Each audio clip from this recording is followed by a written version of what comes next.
Welcome back, everybody, to AoE Theater. It's been a while since I did pretty much anything, but this video is actually a bit different than some of my other casts because this game comes from a friend of mine who's in the teal. They're both playing Franks. It is a Frank showdown here. So we've got I Will Seal Your Fate playing as teal. Despite that name, he is, this is about a 500 elo game. He hasn't sealed many people's fates, but,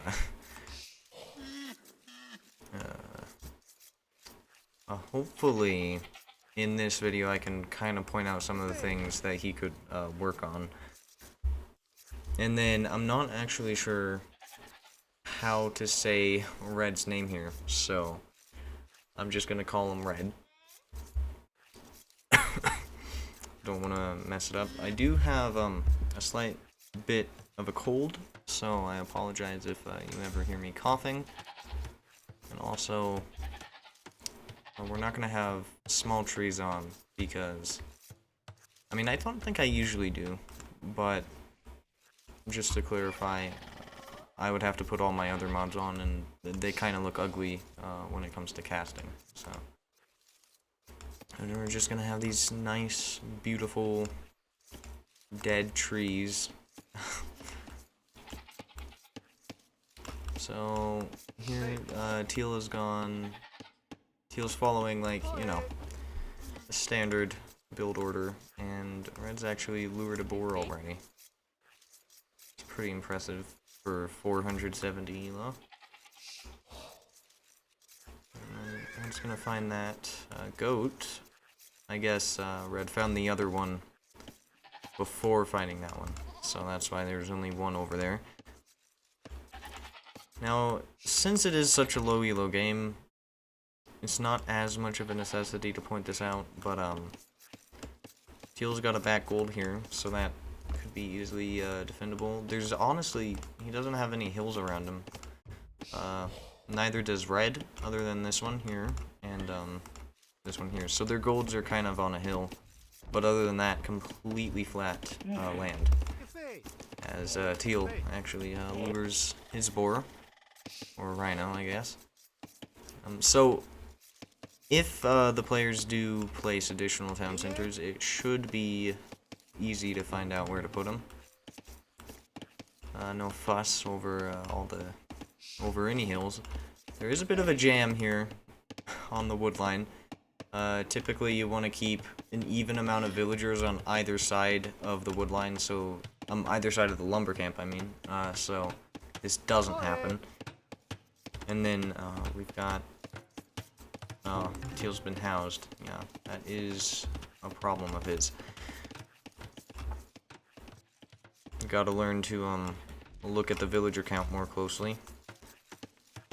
But another way to you know, avoid having to focus on the villager count is you can kind of just put up a house like, I guess I usually do. That was for 20 population, I think. He was housed at 15. Oh, is that villager gonna die? He just barely lives. Oh, you know, this one's weaker, actually. Right there. I don't know, red could take advantage of that. No. Red's finally making a lumber camp. So it's going a bit more rough for red over here. But they're at mostly the same score. Teal's 2 villagers ahead though, so that's pretty good. Of course, red's just queued up 4 more. So red might catch up. Red's also closer to feudal age, so yeah, teal's just used up 200 food. So it is going to be a little while longer before teal's up. Red might click up pretty soon here, though. This could be bad for teal. Just to clarify a little more, this obviously this isn't live. This is a recording that my friend sent me, but I don't know the outcome. All he really said was, it was a good game. So I don't really know who won or lost. Okay. Got some pretty good hits on Red Scout there. Of course, his Scout is all the way up there, so I don't know. He might be trying to chase it down. I don't know if that's gonna be... Well... Nope. 2 ships. What is it? What's the saying? Like 2 ships passing in the night. And, Red actually clicks up just a little before Teal does. Okay, about maybe 10 seconds. And the blacksmith, I mean, the barracks, just out in the open. So this is another thing. I'm only... Sorry. I'm mostly going to be focusing on, some of the things he does pretty early. So sorry if some of you want to see, what Red is doing. I mean, not much is happening. Red's taking 2 goats here, so that is inefficient. You don't want to do that. And only has 3 on wood right now. Okay, but as for Teal, even when making your Dark Age black barracks, not blacksmith, even when making your Dark Age barracks, like, even though maybe you don't want it in the front of your base because it's not what you're going for in Feudal Age. And obviously he's Franks, so they're probably both gonna go for scouts here. So that'll be interesting. Who can out-scout the other? You still want to make the barracks part of your wall instead of just having it here, because I think here it really just does nothing for you. Okay, well that just adds to the problem. So this kind of takes up farm space. These houses should also be further out from the town center.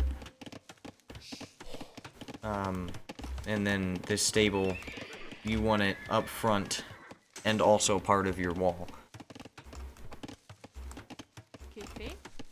And then that's way too many villagers on berries. There's gotta be, more regulation, kind of, I guess. Hold on. Well, I don't know.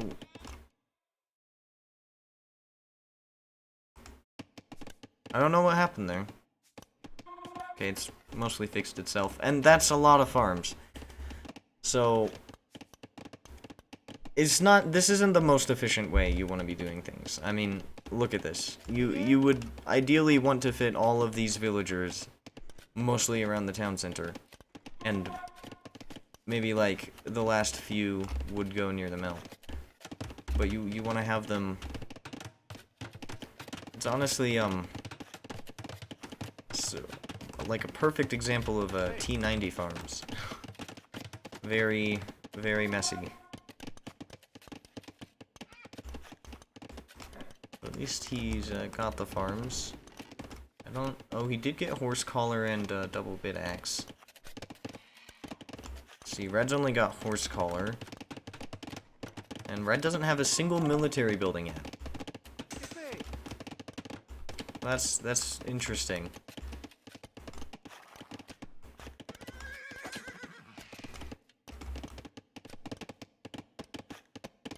Dude, Red's completely open as well. I don't know. Red had better have Loom, because this could be devastating. Okay. Red does have Loom, so it won't be as damaging as it could be. But, I mean, Red's got no way to protect himself. Doesn't even have a barracks up yet. And, like, that'll get denied. Yep, okay.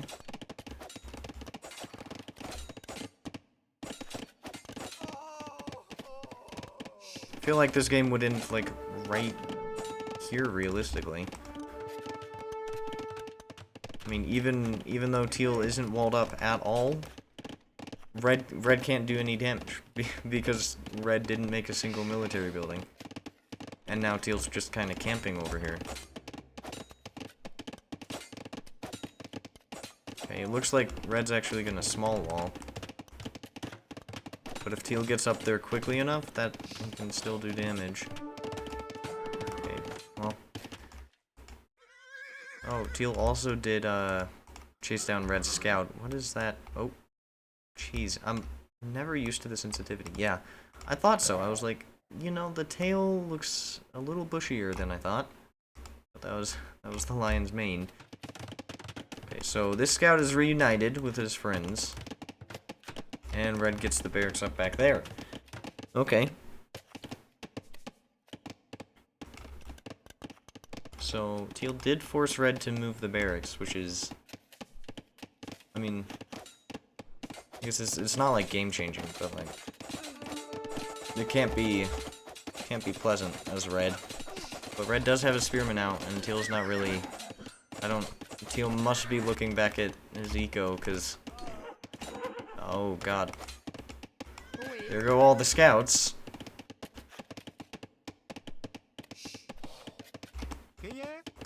So, I know he has trouble with, controlling both eco and military at once. He probably looked back to, like, sort things out. I don't know. Also, this is way too many villagers on gold for feudal age. Unless you're going, like, I don't know, triple archery range archers.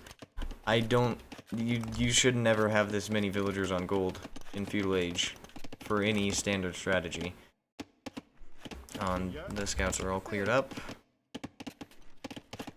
There was a weak villager around here somewhere. I don't know if it was this guy.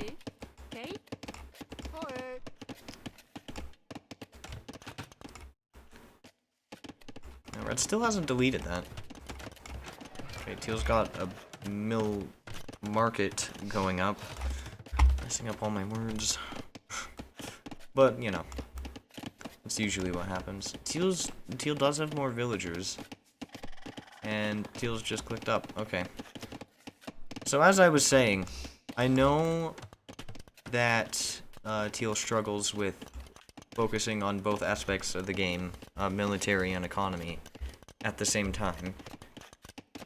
And one thing that can help with that a ton is control groups.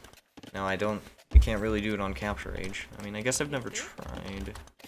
Yeah, you can't make a control group in Capture Age.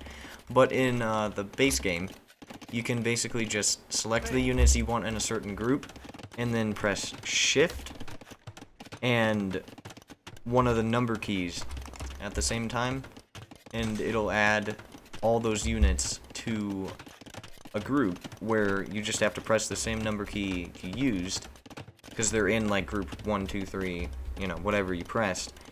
And then once you press that, you'll have all the units you put in that group selected automatically. So, say you put your scouts before they died in control group 1, you could quickly go back, look at your eco, make sure everything's fine and alive and not dying. And then you press 1. Oh. Huh. The number keys actually do things. Okay. I'm learning things about Capture Age after, like, nearly a year of casting. But say you put them in a control group. You could quickly jump back over and then just press 1 and have them selected. Or, if you didn't want to jump back over using your mouse at all, you could double-click the number you used for the control group. And then it would automatically, like, zoom you over to those units in the control group. Now, I don't usually do the double-click method because it's kind of disorientating for me. But I feel like it's probably easier to do that. Now, Red's really overcommitted to Spearmen. Oh, and we'll get the second barracks up. Yeah, Red is heavy on Spearmen. I don't think 4 skirmishers are gonna do much against that. And see, one thing that doesn't make sense is you're trying to make a tech switch into skirmishers here. if you want to do that, you need more archery ranges. And instead of getting the armor and attack, the Castle Age armor and attack for your cavalry, even though you're Franks, you don't want to do that if you're going to switch into skirmishers. You can still do that if you're going to, like, go, say, throwing axemen and knights, because you can just get infantry attack, you can just get the attack upgrade and infantry and cavalry armor in the blacksmith. All three techs on the top row, you can just get those, and it won't be as hard as switching into skirmishers while also teching into knights. And now, you can go knights and skirmishers, like, that's not impossible to do, but you've seen the spearmen. The spearmen are the bigger threat right now, and knights don't counter the spearmen, so you should put more priority on the skirmishers at the moment. And then once you've cleared up the spearmen, and soon to be pikemen, I'm guessing, because I hope Red will upgrade these guys. I don't know though. Once you do clear these up, then you can start producing knights again.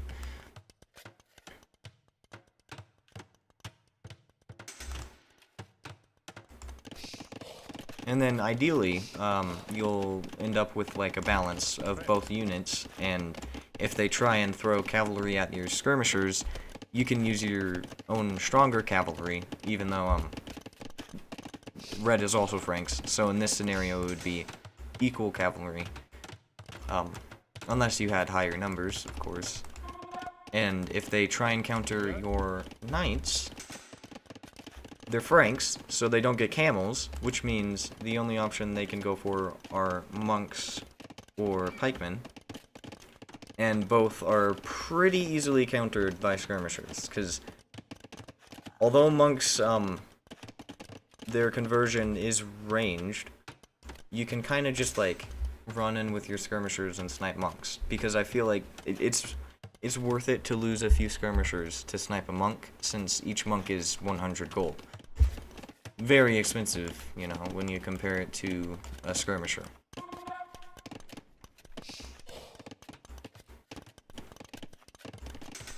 But now Red's going skirmishers instead of knights, so, you know, most of what I just said isn't taken into many 500 elo players' minds,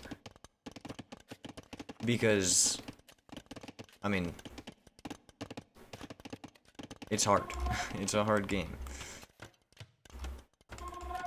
I do wish Red would get some upgrades on these pikemen, because he's seen Teal making the knights, so I'd assume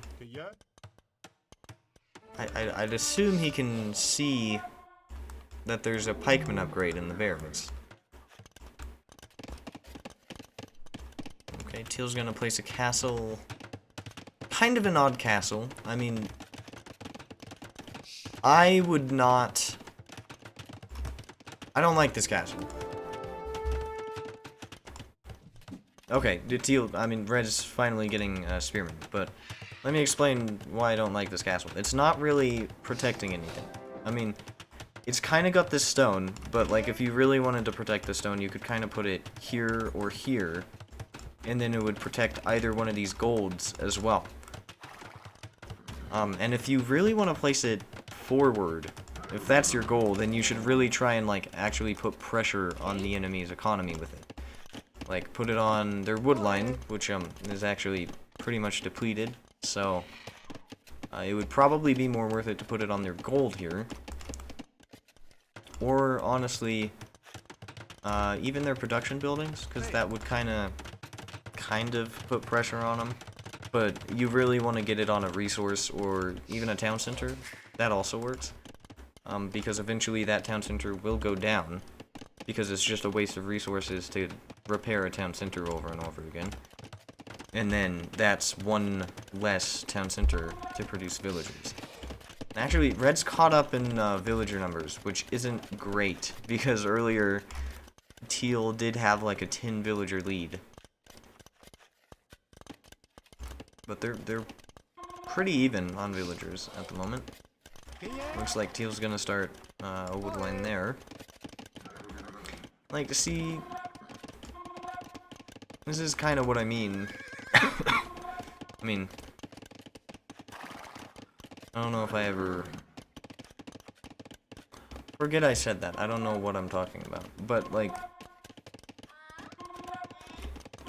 I don't know. This just feels like this army right here feels like not the most effective. I don't know. I don't think Teal puts enough stock into the Civilization's unique unit.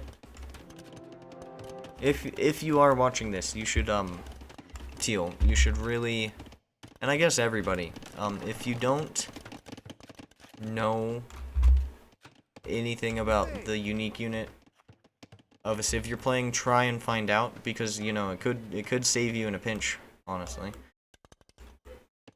And Teal's been housed again. Oh, and Red's first up to Imp, so it's not looking great. Red continues to make the counter to Teal's Knights. And that castle's definitely going to be seen, but with the one villager there, okay, it won't go down immediately. That's good. I feel like if with full imp upgrades, I feel like that would have gone down. Because Franks do get chemistry. Now, all things considered, even though it's nice against pikemen, Teal will win this fight. Because, I mean, Red doesn't even have any infantry blacksmith upgrades. And I'm actually... This is really good from Teal. He's actually got all of the blacksmith upgrades that he can right now. So, well done. Very well done. You know, I don't want everything to be negative, so. Okay, so Teal even got that castle up. That was well done. Nice pressure. Red's down to 4 pikemen. That's its whole army. And these villagers are gonna walk back to stone.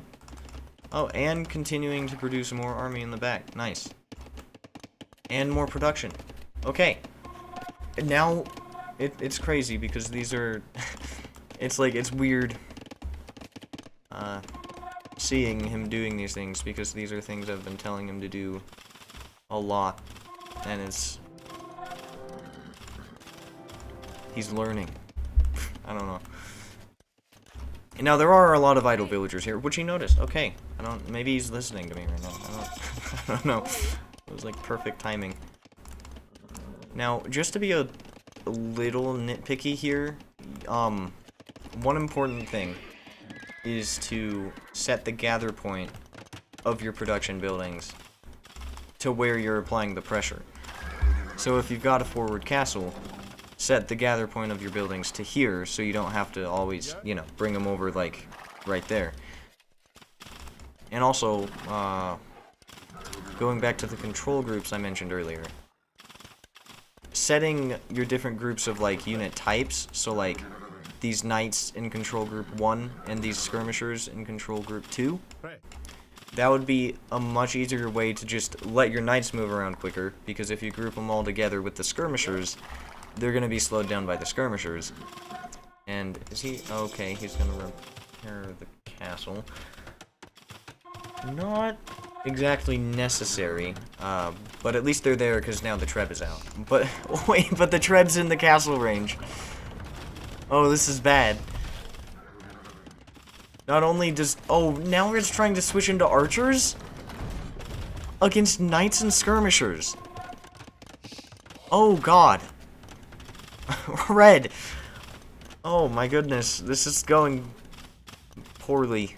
Oh, and that's gonna... yep, that's gonna go down. So that's a waste of some pretty... like, a pretty hefty chunk of resources. 200 wood, 200 gold.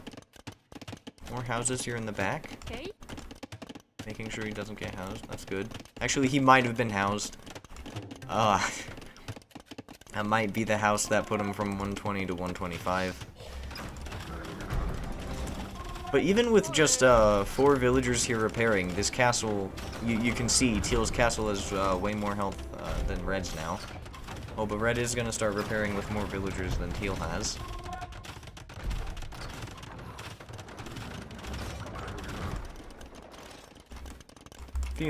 And like this is just easily avoidable with control groups, like I was saying. With control groups and setting them to where you're attacking, you won't end up with tiny little clumps of units back at your base that just aren't doing anything. You can get them into the action and, you know, get value from them. Now, it doesn't matter too much because it looks like Teal is in a pretty good position here. Red's putting up a castle back here. Now this is a problem for Red. Red's got a pretty inefficient economy back here. Typically you want to put a lumber camp on this part, like you would want to re-lumber camp, because just all this walking time is inefficient. And then this town center, I don't know if it was originally on a resource, but you typically want to put town centers on resources rather than in the middle of nowhere. I think those are called farm town centers. Alright, there goes another Treb. Yeah, Red's not looking good. There's a lot of idle villagers here. Red's also walking pretty far to that stone. Red's gonna use crossbows against knights and skirmishers. And cavaliers coming in. Very well done from Teal. I guess just to pinpoint a few things, could re-lumber camp there. But like, I don't know. It's not that big of a deal when you're winning this well. I mean, look at that. Teal just completely outproduced his opponent this game. Very good.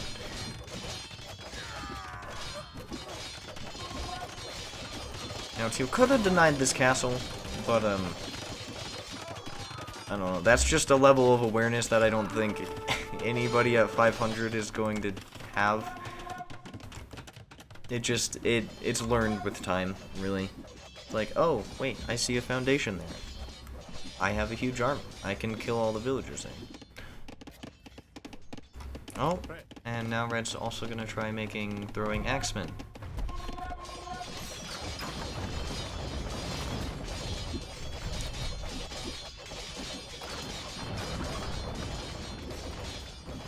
Yeah. Teal played this very well. I'm not sure how many games Red has here. Red does seem pretty new to the game. Castle's gonna go down. Honestly, why does it look like Teal's Cavalier are, like, glowing? Like, from this distance. They look shiny. Now, Teal could run in with his Cavalier. Like, at this point, you shouldn't be too careful. You've got skirmishers and Cavalier. You could bring both in and just, like, you could completely stop Red from even being able to get a Treb up. You wouldn't have to worry about the pikemen because you've got the skirmishers, and you wouldn't have to worry about the throwing axemen because you've got the Cavalier. And the crossbows are just a waste of resources. It is sad to see those from Red because they're really not doing much for him. I mean, that was a group of like 5 skirmishers there that Teal accidentally attacked Red with, and Red had like maybe about 15 crossbows before that fight. Like, look, this skirmisher has killed 2 crossbow alone. Almost got a 3rd. And then, yeah, Red doesn't have Halberdier, and Cavalier are an imp unit, so that is only 3 or 4 Cavalier dead versus all those pikemen he threw. And you know what? Red is a good sport. Does call the GG. And Well played from red too. I feel like teal was just the better player here. But honestly, a lot of educational moments from both sides, with the inefficient lumber camps back here, and also at teal's base. And then the farm TCs. Now this was on stone, so that's fine. The stone just got depleted. You know, it used to be on stone. That's not that bad. But I feel like this one might have just been on nothing. Of course, it could have been on, well, no. Yeah, this one was on nothing. Because there's no, like, woodline residue, like, right there. And then all three of red's golds are pretty far away from that, so that was a farm TC. So, I doubt red's ever going to see this, but if he does, remember not to make farm town centers. Good walling, though. I think red was very, attentive, making sure there was never, like, an overchop or something. But teal eventually broke through anyways. So, I think, wait, I want to look at the stats.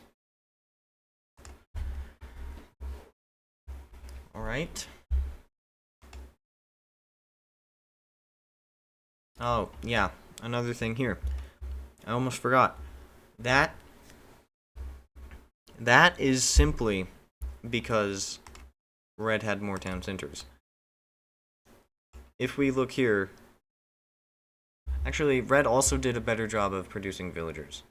Teal had 2 town centers and nearly 40 minutes of idle TC time here. And red had 3 town centers and nearly 30 minutes. So red did a very good job producing villagers, and in the end had a huge villager lead. So